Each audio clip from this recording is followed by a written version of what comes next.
There are 651 GameCube games, and I'm trying to beat them all while at the mercy of this horrendous wheel. Welcome to Beating the GameCube. Game number 19 is One Piece Grand Battle 3. Released in 2003, it was developed by Ganbarion and published by Bandai. I believe that this was the first ever fully three-dimensional One Piece fighting game, and also it's our third Japan-exclusive title. I'm a long-time fan of the One Piece manga, but does this game measure up? Let's find out. The intro is spliced together clips of the anime and the classic theme song, We Are. They used a lot of assets from the anime throughout, and that certainly got my nostalgia flowing.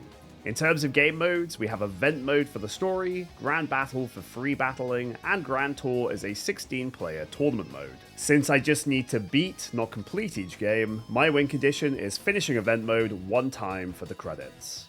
The game is set during the Skypiea arc. As such, we can play as Luffy, Zoro, Nami, Usopp, Sanji, Chopper, or Robin. I had my Twitch chat vote for their favourite, and after a heated debate, we landed on Sanji. I went with ordinary difficulty and then jumped straight in. First up is a battle against Usopp.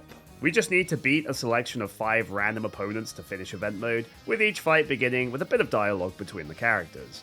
Just like watching the real One Piece, the reaction shots are way too long. Immersive. As far as fighting games go, this is pretty basic. Each battle takes place in a large themed area. We can freely move around, and the screen tries to center on both fighters at all times. I can perform weaker quick attacks or stronger slow attacks, and I can also guard and jump, with additional aerial attacks, grabs, and special moves available. Both in control scheme and the chaotic nature of the battles, I'm reminded mostly of Smash Bros. The stages themselves are really vibrant, and they're very varied, which is awesome. There's tons of One Piece characters and Easter eggs dotted throughout. Oh.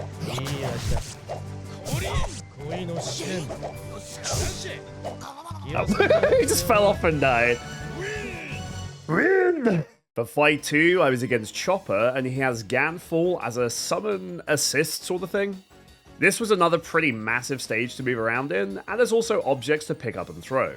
The coolest thing about the game is how unique each character is. Sanji, as expected, only attacks with kicks, and that gave me solid range and power. Chopper, meanwhile, can transform into his various points, with each having unique attacks and benefits.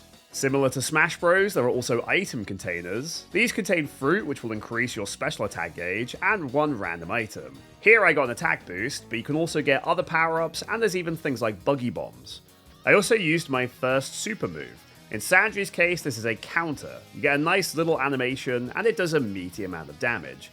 Though, kicking Chopper in his sweet little head didn't make me feel very good. Characters also will not be defeated at 1 HP, instead they will enter Rage mode, where their speed and damage are supercharged. Against Cobbs it wasn't really a big deal, but I'm sure it would be very intense if you were fighting other players.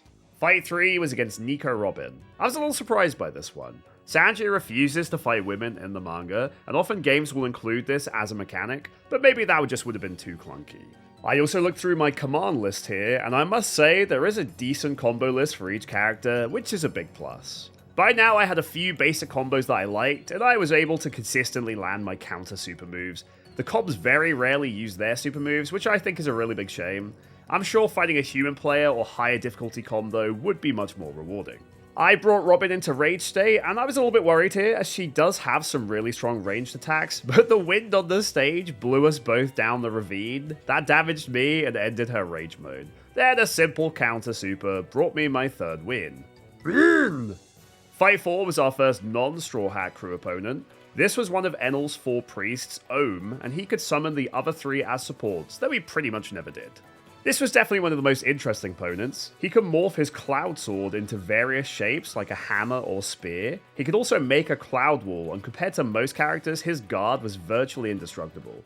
I enjoyed the much more back and forth nature of this match, as I was behind on HP for a lot of it, and he would often guard all of my strings, then counterattack.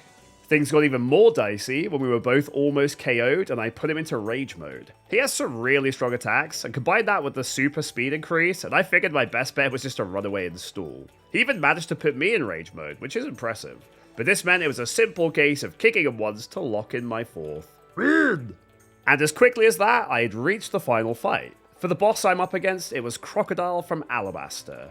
This was my first low-tier opponent, so I was hoping for at least a decent challenge. Crocodile does have some really cool moves. He could do a Naruto-style substitution with his sand to get behind you, fire sand in a line, and do an aerial dive, amongst other things. He could also use more combos than previous opponents. They would often just spam 1 or 2 weak attacks, so I was really pleased to have something more engaging for the finale. It also did go pretty down to the wire. The stage hazards were often pushing us both down the ravines, and some unlucky item chests bleeding my HP meant that I was lower than he was. But I landed a few solid combos, and he even took a nasty fall, which evened out the HP.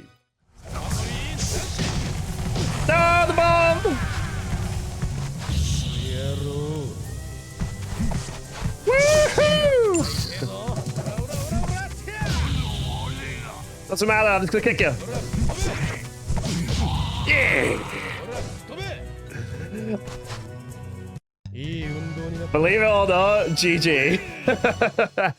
Oh, that's the shortest game we might ever have, and I love it. And as quick as that, it was over. GG. We get a Sanji-only cutscene to cap off his arcade run, and the other 6 Straw Hats would also have one of their own if you were to play as them.